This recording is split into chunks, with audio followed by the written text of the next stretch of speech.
It's Clay Trader. This will be a video chart on ticker symbol DRYS. We will take a look at the 30-minute time frame. Real quick, what do I mean by 30-minute in case maybe you're new to charts?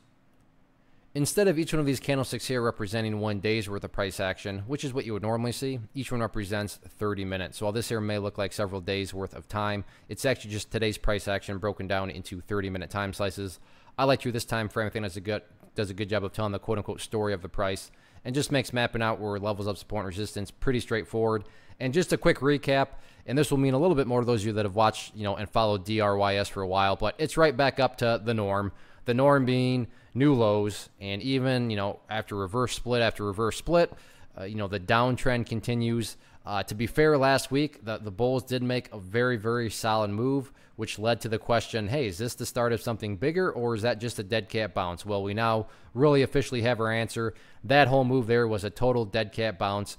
How can I say that it's a dead cat bounce? Well, if it wasn't a dead cat bounce, the price would still be making progress forward. The price wouldn't be all the way down there, right? I mean, price movements with genuine strength make progress forward. They don't go back to where they were, or in this case, it went even lower. So, yeah, that move right there, dead cat bounce, no different than this move right here, ultimately proved to be a dead cat bounce.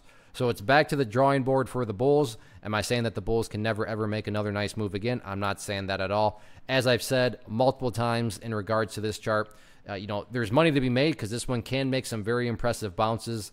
But as far as any sort of long-term, viable, genuine strength, yeah, that's where the chart really has a hard time coming by. So I'm just going to use this green line because it doesn't really pertain anymore to what we're talking about. As far as new levels of support, seems to be some buyers hanging out right down here around $1.65. So that is the current near-term level of support.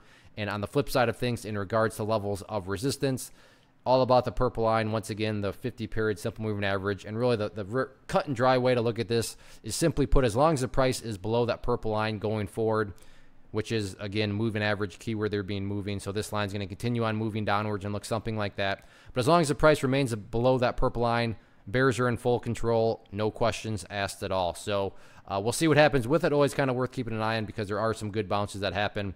But as far as the bounce from last week, total fake move, total dead cat bounce, and the bears are back in full control. One of the biggest questions that I get is, hey Clay, how do you find the stocks that you trade? So what I've done is put together a free resource guide where I talk about the tools that I use to locate stocks that I find interesting and think may have potential. So if that sounds like something that could add value to you as a trader, then click on the image that is up on the screen right now and I will email you the guide. The guide itself is very short and to the point, and best part, it's completely free. Thanks for watching the video. Let me know if you have any questions.